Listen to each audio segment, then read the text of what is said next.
We all had an enjoyable weekend, with the exception of watching the Patriots yesterday morning. Tough. Got to have faith, though.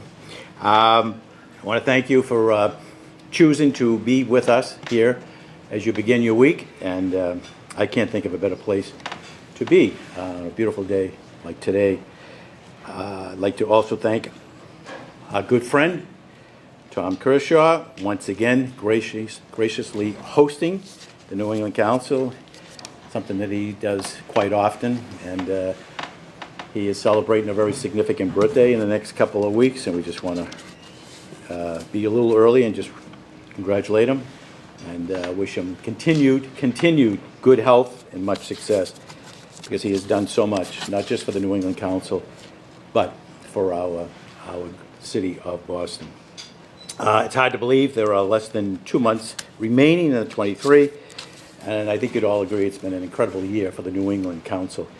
As our board chair stated at our annual dinner, between early 22 to the present, we've had 100 in-person events throughout New England and in Washington, which is incredible. And in the final weeks of this year, we have a busy calendar.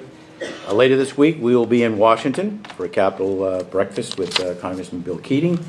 Next week, we look forward to a very special program in New Hampshire focused on behavioral health and some of the efforts that both in Congress and here in the region are doing to improve access to care. Will be featured speakers, Senator Maggie Hassan, Congresswoman Andy Custer.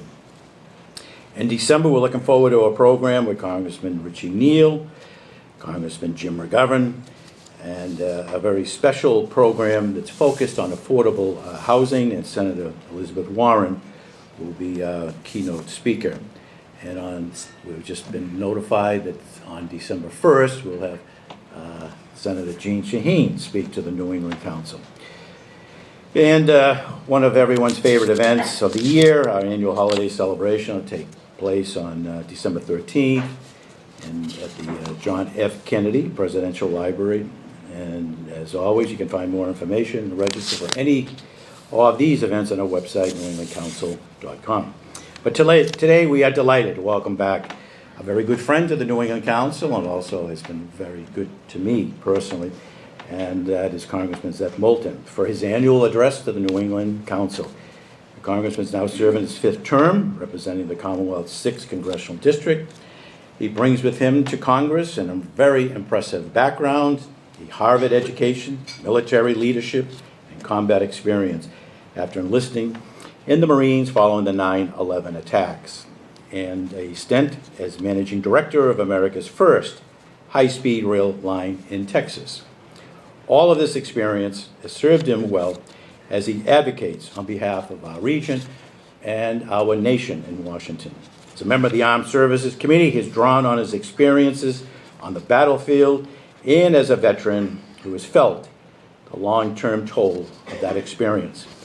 He's advocated for the modernization of the armed forces and for better services for our veterans.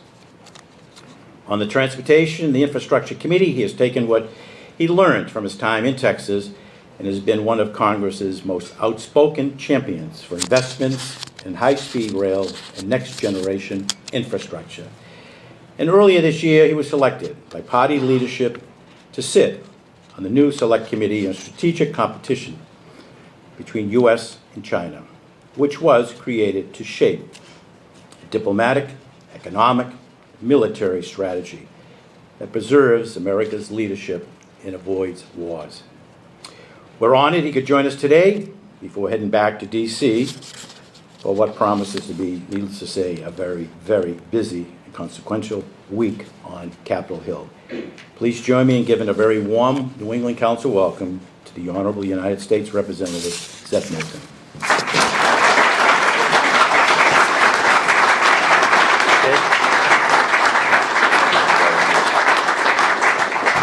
Thank you. Good morning, everyone. Thank you, Jim. Thank you, Larry. Where'd Larry go? Oh, there he is. Thanks for having me back. I've been doing this job for several years now, long enough that I can't even remember exactly how many times I've been able to speak with you. Given how crazy things are in Washington these days, people often ask, why do you keep doing this? I think a few of you have already asked that this morning. And of course, this is the week of impending government shutdown. We've got wars all over the planet that I'm going to speak to you about this morning. A lot of weight on our shoulders these days. And so I'm driving into Boston today, worst traffic in the nation, with my new assistant, Billy. Billy's stand up, Billy. And I'm thinking, for the blissful old days. Billy looks 25 years old or so. He's got none of the weight of congressional experience on his shoulders. Probably doesn't even have a bank account. This guy's probably more focused on monitoring pornography than a potential government shutdown. Billy, if you were just a Republican, you could be Speaker of the House.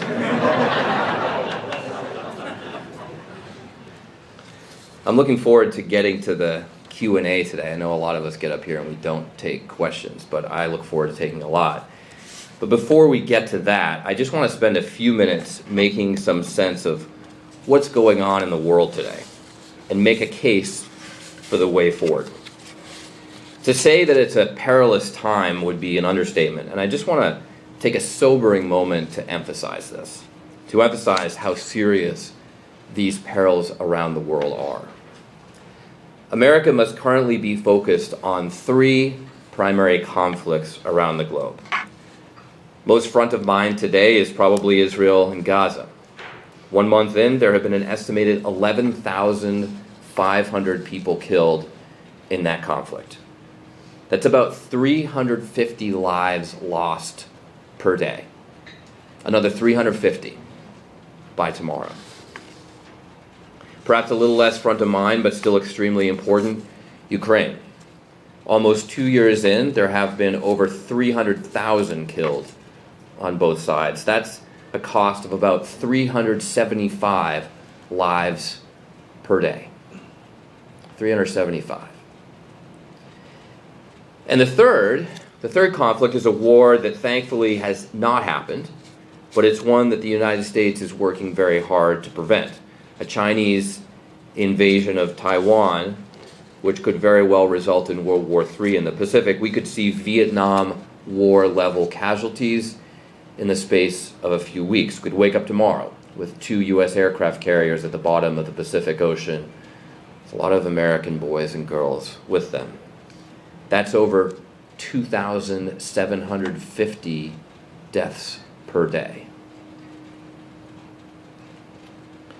Those are some sobering statistics for a Monday morning.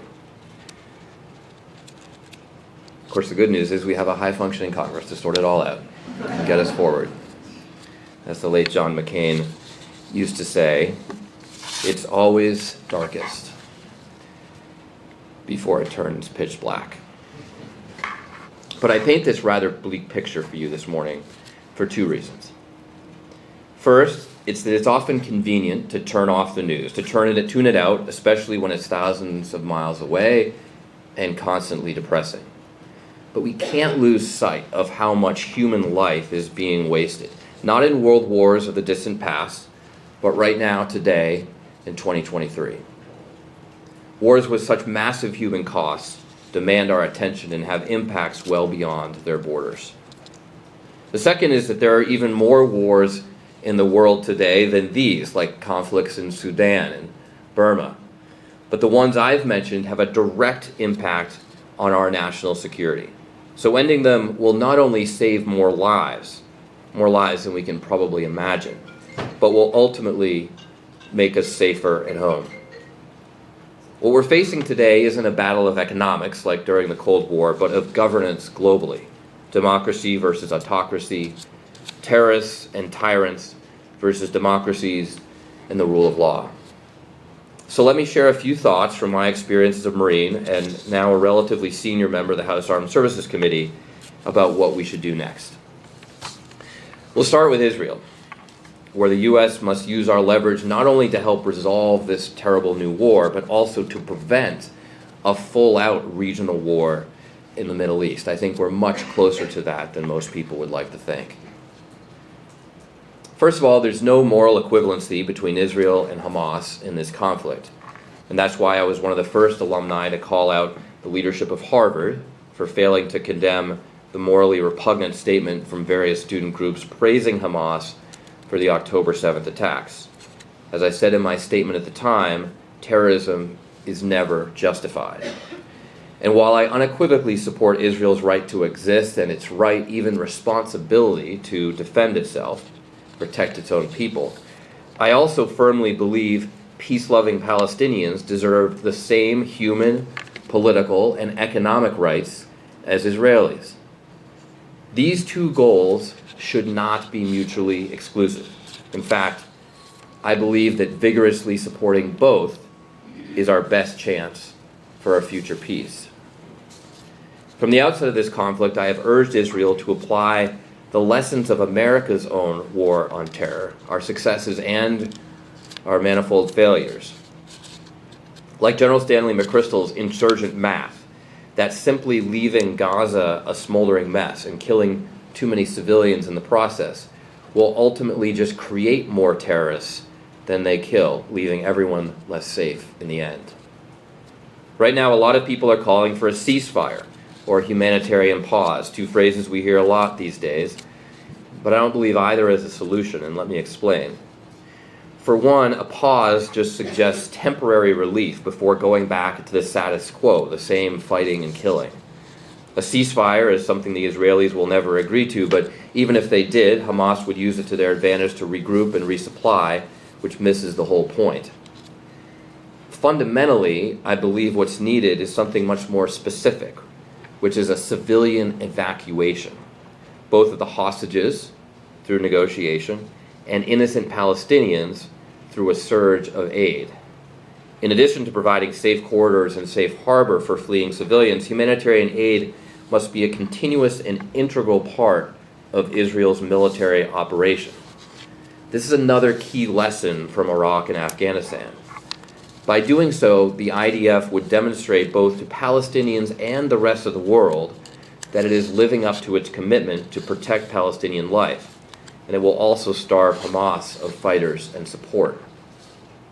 This would be an important tactical change from what Israel is doing today. Israel must provide a dramatic alternative to remaining in northern Gaza, and they achieve that not with a minimum of aid, but with a massive surge of aid to the south, enough to entice civilians to leave despite Hamas's evil efforts to make them stay. The IDF must also show Palestinians that they will be safe where the aid is located, and I suspect Israel could win some international partners in that effort. To be clear, getting the hostages out remains a top priority. With hostages scattered in tunnels throughout Gaza, saving them will come through diplomatic negotiations, not military means. Another reason for Israel to pursue this approach. Now, I know the White House is listening to me on this, and I do believe that there is evidence that Netanyahu is listening to President Biden behind the scenes. We've seen some movement in the right direction with extended evacuation windows and more humanitarian aid, but I would argue not nearly enough. The U.S. must continue to be an active player in these talks, but Israel must present a believable and achievable vision for its endgame, for what happens the day after the war ends, an argument that I made a week after it started on CNN.com. Nobody wants to see 5-year-old Palestinian kids killed in the crossfire with Hamas. And nobody wants to see 5-year-old Israeli kids die in a forever war 20 years from today. Another conflict that is at risk of becoming a forever war is Ukraine. As the world marks almost 2 full years of war there following Russian invasion, many Americans wonder why the United States continues its support. Even with all their triumphs, the Ukrainians have suffered immensely. There have been unthinkable war crimes, cities decimated, tens of thousands dead, and millions of lives upended. And President Vladimir Putin of Russia shows no interest in giving up. About a year ago, I made the case for continued U.S. support for Ukraine for 3 fundamental reasons. 1, winning prevents future wars in Europe and elsewhere. Winning deters authoritarians like Xi Jinping from starting a war in the Pacific, and winning prevents nuclear proliferation. This is the first time in history that someone has used nuclear weapons in an offensive way to threaten compliance with a foreign country. It sends a very dangerous message to everyone else around the globe. I still very much believe that all those reasons are true, but I also just told you how important it is for Israel to have an end game in its fight against Hamas. So what is achievable in a path forward for Ukraine? Even the staunchest defenders of democracy must recognize that America can't fund an endless stalemate. No more than Ukrainians should have to exist as a nation that has thousands of its people killed every month. The fundamental problem is that our shared vision with Ukraine of pushing Russia out, ending in Russian defeat, is completely inconceivable for Vladimir Putin, who might well resort to nuclear weapons if it were to actually come to that point. So a negotiated settlement that somehow both sides can sell as a victory is the only imaginable answer. I would like to see Ukraine gain more leverage over such a negotiation with more success on the battlefield, but I also believe we should be clear-eyed about the eventual endgame here. It can't be prolonged forever. There are some things we can do to help. I'm quietly pushing the Pentagon on some strategy changes on the battlefield. I'm supporting efforts to tighten the economic noose on Russia after our initial push of sanctions. And I believe we should start using frozen Russian assets. In fact, I introduced a bill in the last Congress called Yachts for Ukraine, which would transfer seized Russian assets to the Ukrainian war effort. I think every oligarch and Putin crony needs to know that they're not just going to ride this out and get their yachts back when it's over. Meanwhile, there's nobody watching all of this more closely than China's President Xi Jinping. Will the U.S. and our democratic allies stand up for democracy and territorial sovereignty in Ukraine? Will we allow ourselves to get bogged down and distracted by another regional conflict in the Middle East? Both questions have serious implications for Xi's plan to invade Taiwan, a plan he's been very public about, staked his reputation on, and feels is inextricably grounded in China's long history. And yet, just as when all these things were true with Putin, many in the West refused to believe he would do what he said he would do. So let's be clear. If China does invade Taiwan, America only has two terrible options. Number one, we say, oh, no, we're kidding. We're not going to help. And that might seem like a convenient option today, but it will sell our economy, our high-tech economy, to the Chinese, and it will pull the rug out from every guarantee of deterrence or alliance that we've made all over the globe. Thousands of Americans in the long run would likely die as a result. The second option, of course, is that we live up to what Biden has said we would do, and we go to war with China. And although I'm confident standing here this morning that we would win that war, it would be just as devastating as I described in the opening.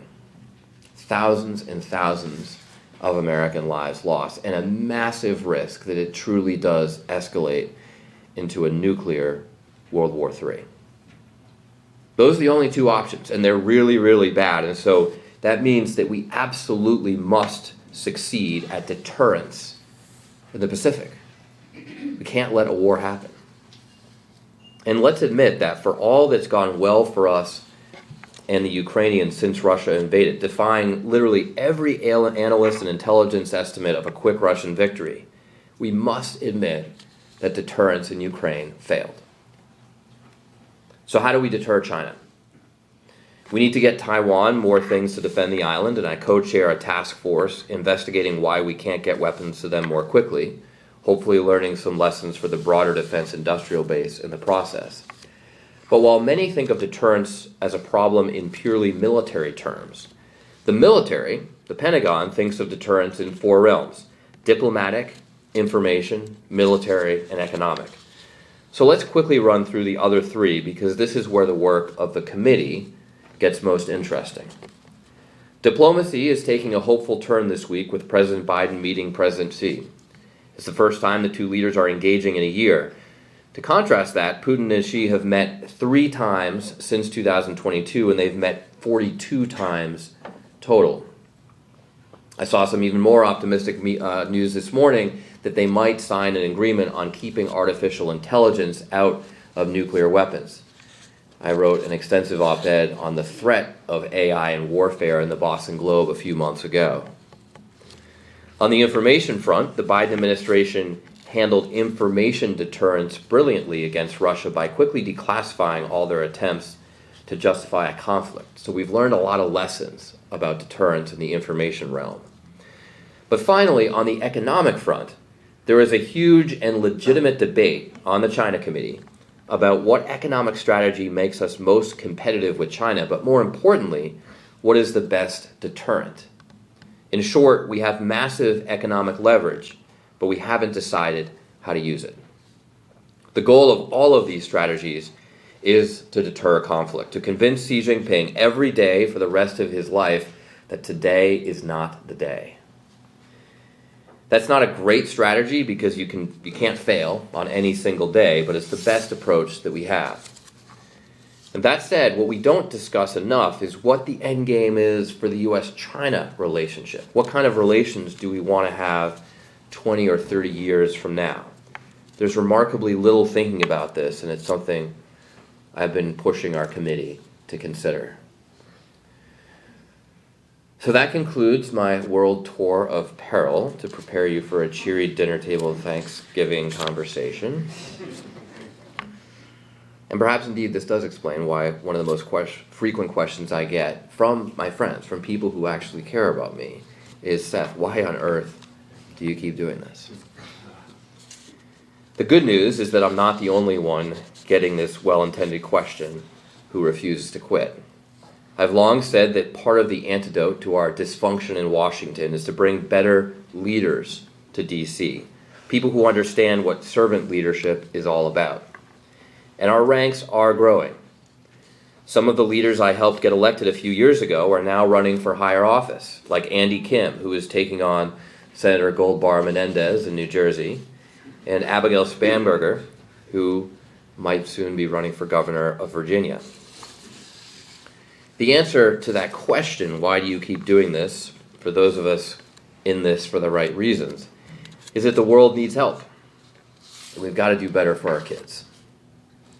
And just like I didn't sign up for the Marines for a good time, or go to Iraq or Afghanistan because it would be fun, or stick my neck out to force a generational change in our party leadership because it was good for my party politics. Hakeem Jeffries is doing great, by the way. I go to Washington every week because I believe deeply in America. But I fear deeply that we are not doing enough or doing well enough, and so more of us need to pitch in to help. And for all our problems, there are still millions of people around the globe looking to America for inspiration, counting on us for leadership, and lending credence to Abe Lincoln's well-worn phrase that we are the last best hope, even while our current course is perhaps better described by Churchill's admonition, Americans will always do the right thing only after they have tried everything else.